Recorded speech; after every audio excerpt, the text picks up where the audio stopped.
எத்தனை பேர் நம்புறீங்க கர்த்தர் வல்லமை உள்ளவர்? பிரச்சனை நேரத்தில் எவ்வளோ பெரிய ஆறுதல் அது. கர்த்தர் வல்லமை உள்ளவர்.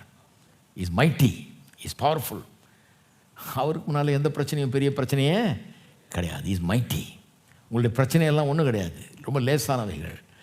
கர்த்தர் பெரியவர், வல்லமை உள்ளவர். வல்லமை தேவனுடையது.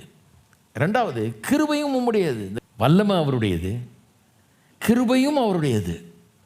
வெறும் வல்லமை உள்ளவராக இருந்து கிருபை இல்லாதவராக இருந்தார்னா ஒரு பிரயோஜனமும் கிடையாது. ஏன்னா அவர் பவர்ஃபுல்லாக இருப்பார், நமக்கு ஒன்றும் கிடைக்காது. அவர் அன்புள்ளவராக இல்லை, கிருபை உள்ளவராக இல்லைன்னா அவர் வல்லமை உள்ளவராக இருந்து என்ன பிரயோஜனம்? இந்த ஊரில் ஒரு பெரிய பணக்காராக இருந்து அவன்கிட்ட எல்லாம் இருந்து நமக்கு என்ன பிரயோஜனம்? நமக்கு ஒன்றும் தரப்போகிறது இல்லை அவன், இல்லையா? ஏன்னா அவனுக்கு மனசு இல்லையே. பெரிய ஆளாக இருந்து பிரயோஜனம் கிடையாது. அவர் வல்லமை உள்ளவர், அதே நேரத்தில் கிருபை உள்ளவர். அவர் வெறும் கிருபை உள்ளவராக இருந்து வல்லமை உள்ளவராக இல்லைனாலும் பிரச்சனை. ஏன்னா அன்புள்ளவர் கிருபை உள்ளவராக இருந்து தரணும்னு விரும்புகிறாரு, ஆனால் வல்லமை இல்லாதனால தர முடியாது. ரெண்டும் அவசியம்.